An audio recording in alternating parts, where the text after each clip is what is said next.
রাস্তায়। হয়েছে, আর প্রশংসা করতে হবে না। নেক্সট টাইম থেকে এরকম নির্জন রাস্তায় তুমি একা আসবে না, কাউকে সাথে নিয়ে আসবে। জি স্যার। আমি আর আফরোজা হাঁটতে হাঁটতে চলে গেলাম তার বাড়ির সামনে। যেহেতু রাত অনেক হয়েছে তাই আর গাড়ি পাইনি। আমি আফরোজাকে বললাম, এই নিয়ে 2 দিন তোমাকে আমি ড্রপ করলাম, এরপর থেকে যেন তোমাকে ড্রপ করতে না হয় সেই ব্যবস্থা তুমি নেচে করে বের হবে রাস্তায়।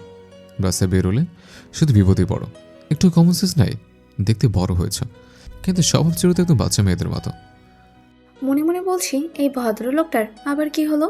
একটু আগে তো ভালোই কথা বলছিল, বাড়ির কাছে আসে কি ভূত ধরলো নাকি? এখন আবার বকতেছে। ই আল্লাহ, এই লোকটার মন বোঝা আমার পক্ষে একদমই ইম্পসিবল হয়ে গেছে। কখন যে কি মন চায় কে জানে, মনে মনে ভাবছি। আমি যে এতক্ষণ ধরে এত কথা বললাম, একটা কথা কি মাথায় ঢুকেছে নাকি সব মাথার উপর দিয়ে গেছে? আমি কথা বলেই গেলাম, কিন্তু ওর কথার কোনো শোনার ইচ্ছে নেই। নিজের মতো কি যেন কি ভেবে যাচ্ছে, তো ভেবেই যাচ্ছে। তাই দিলাম একটা ধমক জোরে। স্যার এমন জোরে ধমক দিয়েছে যে আমার মাথা ঘুরে তখনই রাস্তায় পড়ে গেছি। সাধারণত আমার ফ্যামিলিতে আমাকে কেউ বকাঝকা করে না, যতই দুষ্টুমি করি না কেন। কেউ যদি ধমক দেয় বা সেটা শুনি, তো তখনই আমি সেন্সলেস হয়ে যাই। স্যারের ধমক শুনে ব্যতিক্রম কিছু হলো না। ধমক দিয়ে আফরোজার দিকে তাকিয়ে তো আমি নিজে অবাক। কি এমন ধমক দিলাম এমনি অজ্ঞান হয়ে গেল? তাড়াতাড়ি করে বসে বললাম, এ আফরোজা, কি হয়েছে? কিন্তু মেয়েটার কোনো জ্ঞান নেই। বাধ্য হয়ে আমি কোলে তুলে নিলাম। যেহেতু আফরোজা বাড়ির সামনে দাঁড়িয়েছিলাম তাই বেশি একটা কষ্ট করতে হয়নি। কোলে তুলে সোজা বাড়িতে ঢুকলাম। বেশি একটা রাত হয়নি, সবাই ড্রয়িং রুমে বসে গল্প করছিল আমাকে দেখে। অনেক অবাক হয়েছে, তার থেকে বেশি অবাক হয়েছে আফরোজাকে আমার কোলে দেখে। তখনই আঙ্কেল এসে বলল, আরে আকাশ বাবা, আমার আম্মু কি হয়েছে? আগে ছেলেটাকে রুমে নিয়ে যেতে দাও, আফরোজাকে তারপরে জিজ্ঞেস করা যাবে কি হয়েছে না হয়েছে। বাবা, তুমি উপরে যে 2 নম্বর রুমে আফরোজাকে শুয়ে দাও, আমি এক্ষুনি ডাক্তারকে কল করছি। আন্টির কথা মতো আফরোজাকে দোতলায় 2 নম্বর রুমে নিয়ে গেলাম। যে বিছানে শুয়ে দিলাম।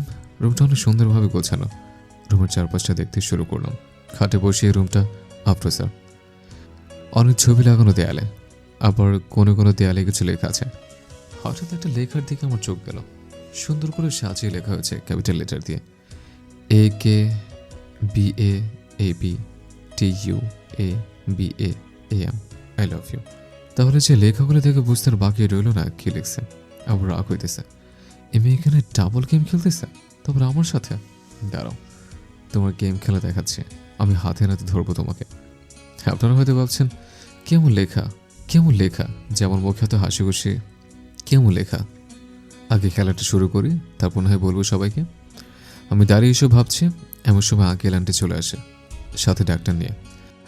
আফরোজা অনেকক্ষণ চেক আপ করার পরে বললাম, ওর সেন্সলেস হওয়ার কারণ হচ্ছে ভয়। ও কিছু দেখে অনেক বেশি ভয় পায়, তার জন্য এমন জ্ঞান হারিয়েছে। তবে ভয়ের কিছু নাই, আমি ওষুধ দিচ্ছি, ও ঘুম থেকে উঠলে ওষুধগুলো খাইয়ে দিবেন, তাহলে ঠিক হয়ে যাবে। ঠিক আছে ডক্টর, কিন্তু কি এমন দেখে ভয় পেলে এমনভাবে যে সেন্সলেস হয়ে গেল? আঙ্কেলের কথা শুনে কেমন যেন কাশি শুরু হয়ে গেল আমার। বাবা, এই যে পানি খাও, পানি খাও, তাহলে ঠিক লাগবে। পানি খাওয়ার পর কিছুটা ঠিক লাগছে।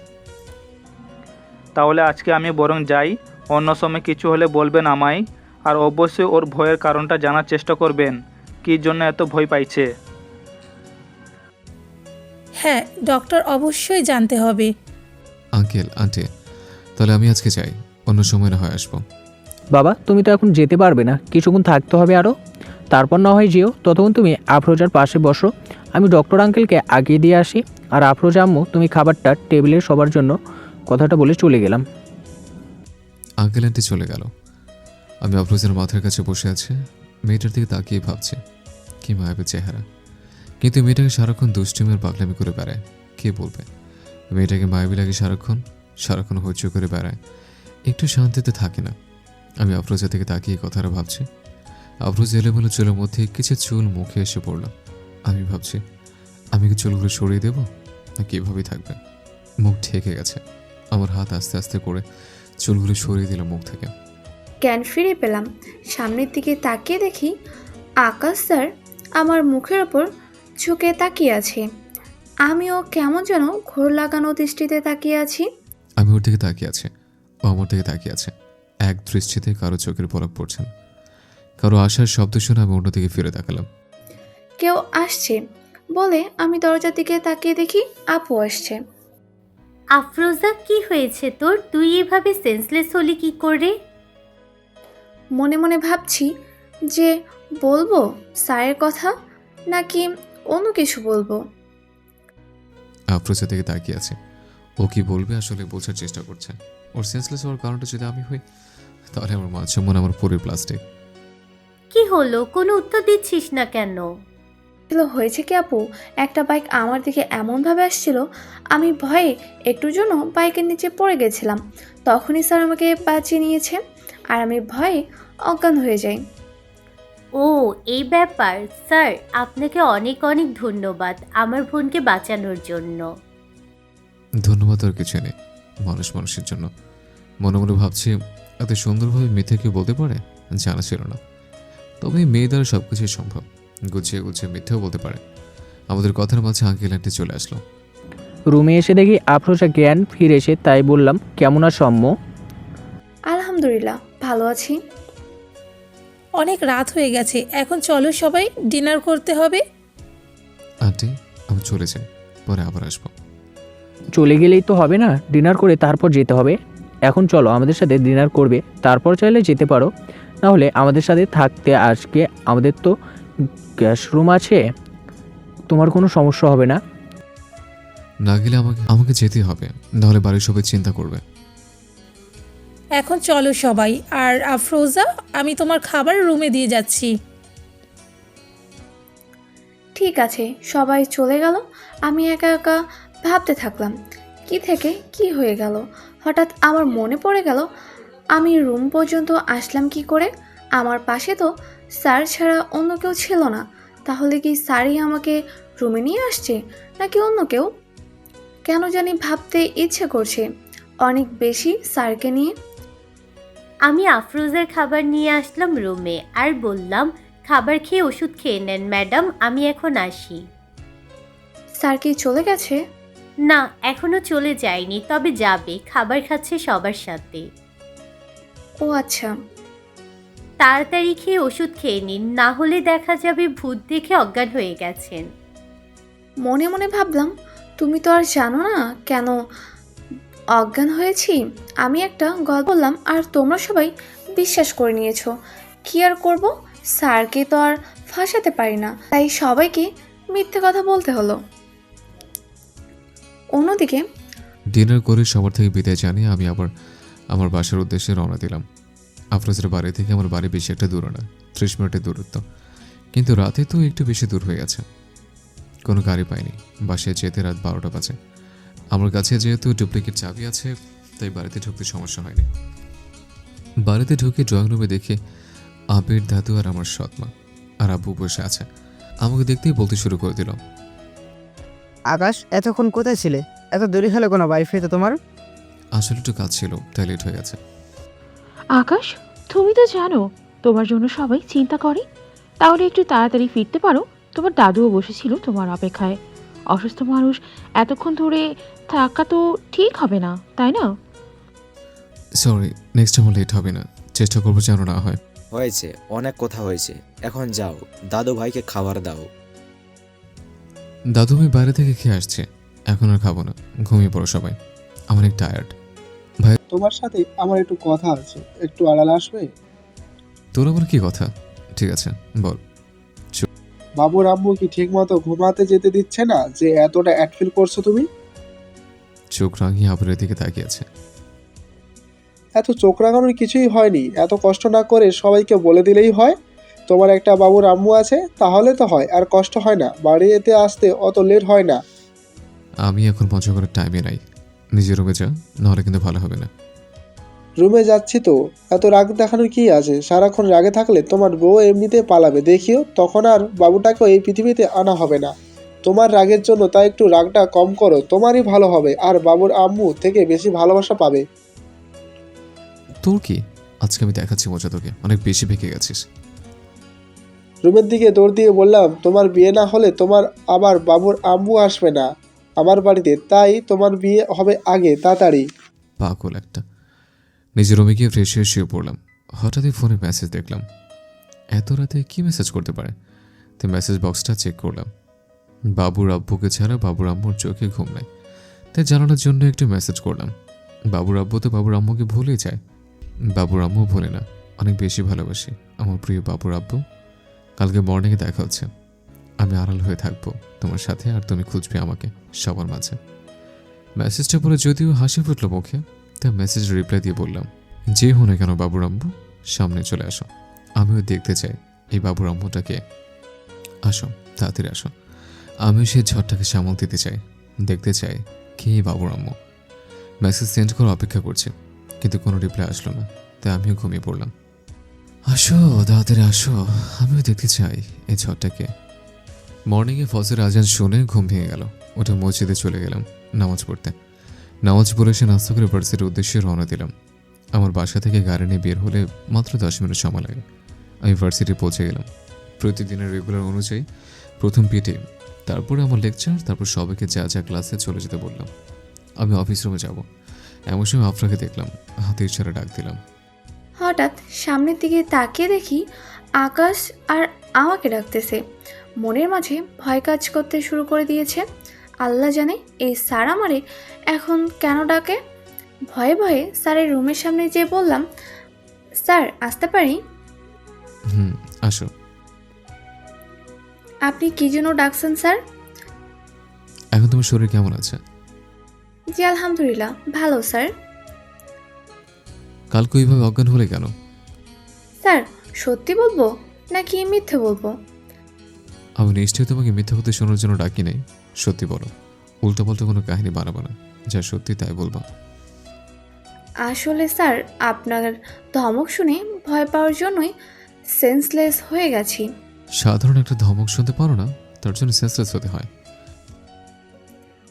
স্যার আপনি নিশ্চয়ই জানেন না, আমার ফ্যামিলিতে আমাকে কেউ ধমক দেয় না বা রাগি চোখে আমার দিকে কেউ তাকায় না। আর আপনি তো কালকে রাতে এমন জোরে ধমক দিছেন যে আমার জায়গায় যে কেউ থাকলে অজ্ঞান হয়ে যেত। আমার ধমক সহ্য করতে পারো না, আবার আমাকে লাভ লেটার লিখো? মানে কি স্যার? না কিছু না, তুমি যেতে পারো। হ্যাঁ বলে রুম থেকে বের হয়ে গেলাম। মনে মনে বুঝতে পারছি না এই ব্যাটা আসলে কি হুট করে আমাকেই ডাকলো কেন, এত কথাই বা শোনালো কেন? কিছু তো একটা গন্ডগোল আছে, কিন্তু কি? একটুর জন্য মুখ ফুসকে কথাটা বলে ফেলছিলাম। তোমাকে তো আমি এইভাবে ধরবো না, তোমাকে আমি হাতে নাতে ধরবো আর শাস্তিও দেব। দপ্তরের চাচাকে ডাক দিলাম। হ্যাঁ স্যার বলেন। আপনাকে কতবার বলবো চাচা স্যার না ডাকতে? তো আপনি বারবার স্যার ডাকেন কেন? বাবা তুমি আমার থেকে অনেক ছোট হতে পারো, কিন্তু সম্মানিত তুমি, অনেক বড় তুমি, কি জানো? আর আমি তোমাকে স্যার সম্মান করেই ডাকি। তুমি এই ভার্সিটির প্রিন্সিপাল বলে কথা, তোমাকে কি আর নাম ধরে ডাকতে পারি? ভালো কেন রাখছো আমাকে? চাচা তুমি দিন দিন অনেক বেশি চালাক হয়ে যাচ্ছ। আচ্ছা যাই হোক, এসব কথা রাখি আর কাজের কথা বলি। আমার রুমের সামনে একটা সিসি ক্যামেরা লাগানোর ব্যবস্থা করো। আর আমার রুমে আমি ছাড়া, তুমি ছাড়া, আমার অনুমতি ছাড়া কেউ কি আসে? না, কেউ আসে না অনুমতি ছাড়া। ঠিক আছে তুমি যাও চাচা। চাচা চলে গেল আর আমিও চলে গেলাম। সেকেন্ড ইয়ারে একটা ক্লাস আছে, ওইটা নিতে। একটার পর একটা ক্লাস করতে আছি, অনেক খিদা লাগছে। তাই আমার বেস্ট ফ্রেন্ড মনিকে বললাম, তোর ব্যাগে কি কিছু আছে খাওয়ার মতো? চিপস আছে, খাইলেই নিতে পারোস। আমি মনির ব্যাগ থেকে চিপস নিয়ে খেতে শুরু করে দিলাম। চিপস খেতে খেতে চিপস শেষ করে দিলাম। তারপরে মনিকে বললাম, এখন কোন ক্লাস করছে রে? তুই ক্লাসে আছিস নাকি মঙ্গল গ্রহে আছিস? যে কি ক্লাস হচ্ছে এইটাই জানিস না? জানি না, দেখি তো, জিজ্ঞাসা করছি। এবার বল কি ক্লাস হচ্ছে? ইংলিশ ক্লাস করছে, বুঝলি? মন দিয়ে পড় আর আমাকেও করতে দে। ওরে আমার পড়া পাগল বান্ধবী রে, এত পড়া কবে থেকে এই পড়া পাগল হইলি পড়ার জন্য? আচ্ছা পড়, ডিস্টার্ব করব না, তবে বলে দে কোন লাইনে আছে। আমি তো ধরি নাই, এখন না ধরলে পারবো না ধরতে। তুই বল, আমি এখনই করতেছি, আর ডিস্টার্ব করব না। আমি নিজেও জানি না কোন লাইনে পড়াইতেছে, এত জোরে জোরে ইংলিশ পড়ে যে বুঝতেই পারি না কোথায় চলে গেছে। তোর কথা শুনে আমার এখন কান্না করতে ইচ্ছে করছে। একটু আগে নিজের বান্ধবীকে অপমান করলি করার জন্য, পড়ার জন্য, আর এখন নিজেই জানিস না ম্যাডাম কোথায় পড়তেছে ইংলিশ। সো এইভাবে বইয়ের দিকে তাকিয়ে আছিস কেন? যা থেকে ম্যাডাম বুঝতেই না পারে যে আমি বুঝতেই পারছি না ম্যাডাম কোথায় আছে, তার জন্য বইয়ের দিকে তাকিয়ে আছি। এতে ম্যাডাম বুঝবে যে আমিই পড়তেছি। বাহ, আমার বান্ধবীর গোবর মাথায় অনেক ভালো বুদ্ধি, তার জন্যই। বাহ, আমার বান্ধবীর গোবর মাথায় অনেক ভালো বুদ্ধি, জানতামই না আমি। আরেকবার ডিস্টার্ব করলে তোর কপালে শনি আছে। আর করব না তোকে ডিস্টার্ব। জানি নিজের মতো পর। চুপি চুপি ব্যাগ থেকে ফোনটা বের করলাম, আবিরের আইডিতে মেসেজ দিলাম। আর আপনাদের তো একটা কথা বলতে ভুলে গেছি, তোমার আবিরের সাথে সম্পর্কটা আমার ভালোই চলছে। ধুর ছাই, ভুল বলছি, মানে আমার বোনের আমি সাহায্য করছি, ওর প্রেমটাই ওরাই আমি চালাচ্ছি। তাই প্রেম হয়ে গেলে তখন ওকে ওর আইডি ফেরত দিয়ে দিব টুকটাক। আবিরের সাথে কথা বললাম মেসেজে, কিন্তু আমি লাস্ট মেসেজ দেখে আমার তো কপাল খারাপ হয়ে যাওয়ার অবস্থা, মানে আকাশ থেকে পড়ার অবস্থা। আজকে তোমার ভার্সিটিতে রাজনৈতিক বিষয়ে মিটিং আছে, তখন তোমার সাথে সামনাসামনি কথা বলবো। লাভ ইউ সোনা জান, মিট ইউ। এবার কি হবে? আপু তো কিছুই জানে না। আবেগ যদি আপুর সাথে দেখা করে তাহলে তো বুঝতেই পারবে না, সব কিছু বুঝে যাবে। কি হবে ভেবে মাথা খারাপ হয়ে যাচ্ছে। অন্যদিকে আফরিনের ভার্সিটিতে এসে মিটিং কমপ্লিট করলাম, তারপর সবার সামনে একটু বক্তৃতা দিতে শুরু করলাম। যেহেতু আমরা রাজনীতি বিষয় করি তাই একটু লেকচার দিতে হয়। অনেকক্ষণ লেকচার দেওয়ার পরে সবাই আমার সাথে ছবি তুলতেছে। আমি আবিরের দিকে তাকিয়ে আছি। প্রথম দিনে এই ছেলেটাকে দেখে ক্রাশ খেয়েছিলাম, কিন্তু কখনো সাহস করে সামনে যেয়ে বলতে পারিনি। আরে বান্ধবী, দুলাভাই এদিকে এভাবে তাকাতে হবে না, আমি জানি ওইটাই দুলাভাই। কি করব বল, তাকে ছাড়া কোনো কাজই নাই। মন চাইতেছে তোর দুলাভাইকে জড়িয়ে ধরে বলতে, আমি তোমাকে অনেক ভালোবাসি। তাহলে চল দুলাভাইয়ের কাছে যাই, তখন তুই বলে দিস দুলাভাইকে অনেক ভালোবাসিস। আমি আরফিনের দিকে এক ধ্যানে তাকিয়ে আছি, কিন্তু মেয়েটা আমার দিকে একবারও তাকালো না।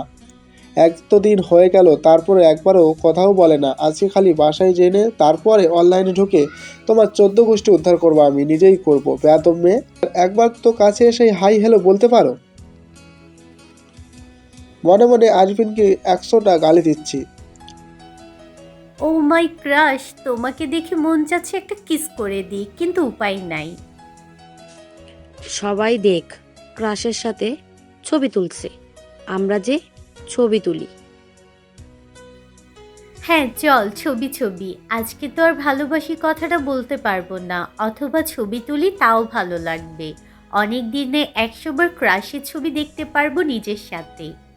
এতক্ষণ পর আমার কথা এই মেয়েটার মনে পড়লো। যাক, তাও মনটা ভালো লাগছে যে আমার কাছে তো আসতেছে। কি হলো, কথা তো বলবে।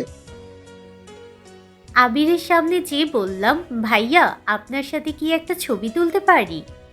ভাইয়া ডাক শুনে মনে মনে বললাম, স্বামীকে ভাইয়া ডাকছো? যেভাবে 2 দিন পরে চাইয়া তাকে ডাকে ভাইয়া, 14 গোষ্ঠী কেন তোমাকে খুন করব। ভালোবাসার মানুষকে ভাইয়া কি? হৃদয়টাকে দিলে গুঁড়া গুঁড়া করে মুখটা হাসি রেখে বললাম, হ্যাঁ অবশ্যই। হাসি খুশি মুখে আবিরের সাথে অনেকগুলো ছবি তুললাম, কিন্তু আফসোস ভালোবাসি কথাটা বলতেই পারলাম না। ভাইয়া ডেকে বললাম, আপনাকে অনেক বেশি ধন্যবাদ আমাদের সাথে ছবি তোলার জন্য। মনে মনে বলছি, এই মেয়েটার কি মাথা খারাপ নাকি? হ্যাঁ, নিজেই ভালোবাসার মানুষকে এতদিন পর সামনে পেলেও কোথায় জড়িয়ে ধরে বলবে কেমন আছো, কোথায় ছিলে এতদিন পর।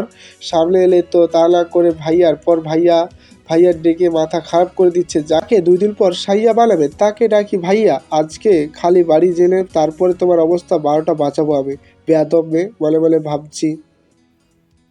কি হলো ভাইয়া, আপনি এত কি ভাবছেন? কিছু বলছেন না কেন? না মানে কিছু না, আপনার এখন আসতে পারেন। রাগের মাথায় কথাটা বললাম, কিন্তু অনেক শান্তভাবে যাতে বুঝতে না পারে যে রেগে আছি আমি।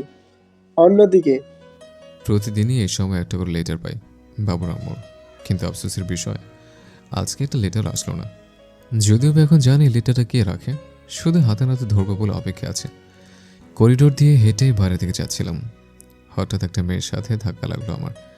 মেয়েটার দিকে তাকিয়ে তো আমি অবাক। কোন কানারে চোখে দেখতে পারে না নাকি মেয়ে দেখলে ইচ্ছে করে ধাক্কা দিতে হয়? এমনভাবে ধাক্কা দিয়েছে যে আমি পড়ে গেছি। কথাটার উত্তরে বললাম কোনো মতে। দাঁড়িয়ে সামনের দিকে তাকাবো তার আগে আবারও আমি নিচে পড়ে গেলাম, কারণ আমার সামনে তো ভূত নানা মানে ভয়ঙ্কর লোক দাঁড়িয়ে আছে। আপনারা বুঝতে পারছেন না কে? তাই তো, আসলে আকাশ স্যার দাঁড়িয়ে আছে। বেচের উঠতে কেউ পারল না। মুখে হাসি ফুটে উঠল, কিন্তু প্রকাশ করলাম না। রাগে ভাব করে বললাম, আমি কানা তাই না? আর তোমার চোখ কি কপানো নাকি? চোখে দেখতে পাও না? সামনে দিয়ে তো বড় একটা মানুষ আছে। সরি স্যার, আসলে আমি বুঝতে পারি নাই। অন্যদিকে তাকিয়ে হাঁটছিলাম তো, তাই ভুল করে ধাক্কা দিয়েছি। এমন ভুল আর কোনো সময় হবে না। নেক্সট টাইম এমন ভুল করলে তোমাকে মাঠের মধ্যে রোদে 1 ঘন্টার জন্য দাঁড় করে রাখবো। এখন তাড়াতাড়ি এখান থেকে যাও। এমনভাবে পড়েছে যে পায়েও ব্যথা পাইছি। না পারছি উঠতে, না পারছি দাঁড়াতে। কি এমন খচ্চর বেটা, একটু সাহায্যও করে না। মনে মনে হায় দয়া মায়া বলতেই কিছুই নাই, কিন্তু তারা কি আর আমার হাতের লক্ষ্য করলাম কাগজটা আমার হাতে নাই। কোথায় গেল কোথায় গেল ভাবছি, চারপাশটা চোখ দিয়ে খুঁজছি কিন্তু পাচ্ছি না। এমনি দাঁড়াতে পারছি না, তার আবার কাগজটা হারিয়ে গেল। আফরোজের করুণ অবস্থা থেকে সত্যি হাসি পাচ্ছে, কিন্তু তা বললাম, কি হলো, উঠতে পারছো না নাকি? নাকি সাহায্য লাগবে? জি স্যার, আসলে অনেক বেশি ব্যথা পাইছি, তাই উঠতে পারছি না। একটু সাহায্য করলে ভালোই হয়।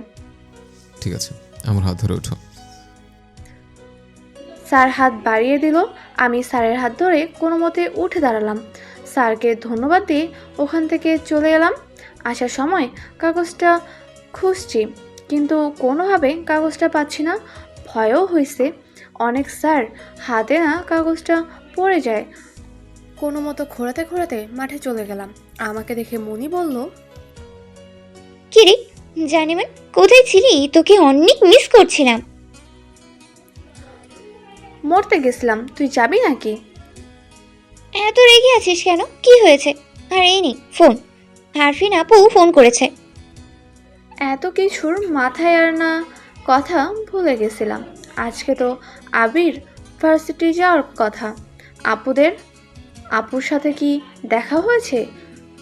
এত কিছু ভেবে কাজ নেই, আগে আপুর সাথে কথা বলি, তারপর দেখি কি হয়। আপুকে কল করলাম।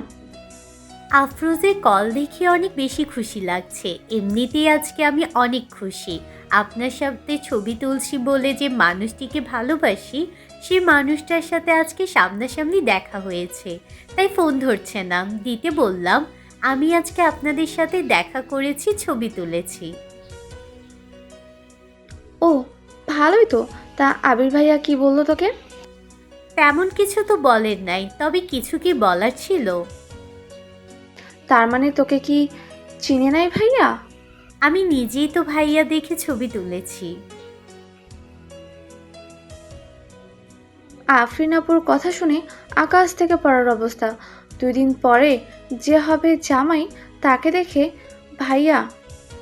আমি ফোনটা কেটে দিলাম, তাড়াতাড়ি অনলাইনে ঢুকলাম। আবিরের আইডি থেকে কমপক্ষে 50টা মেসেজ আসছে। বেশিরভাগ মেসেজই আমাকে বকা দেওয়া হয়েছে। আমি আর ইনবক্সে ঢুকলাম না। বাসায় যেয়ে তাড়াতাড়ি আপু আমার আইডিটা নিয়ে নিব। যার ঝামেলা সে পোয়াক, আমি আর পারবো না ঝামেলা নিতে। নিজের ঝামেলায় মরি না, আর অন্যর ঝামেলায় দিতে পারবো না। এখন শুধুই কাগজটার কথাই ভাবতে পারি। কাগজটা কোথায়? আকাশ স্যারের হাতে পড়লো না তো? তখন আফরোজা উঠতে গিয়ে একটা কাগজ লক্ষ্য করেছিলাম, কিন্তু আফরোজাকে বলিনি। আফরোজা যাওয়ার পরে কাগজটা নেই। চলুন পড়ি কাগজটাতে কি লেখা আছে।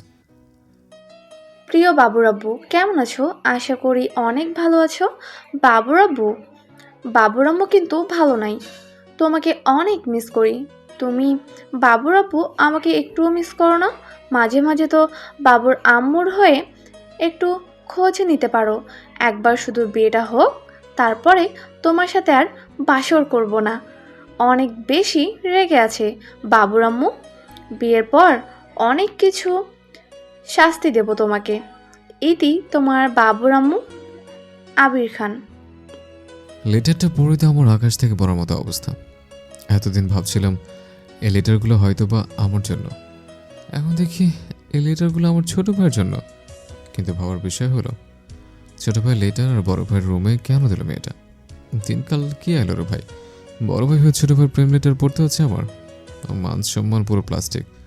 তাড়াতাড়ি ভার্সিটি থেকে বের হয়ে বাসায় চলে গেলাম।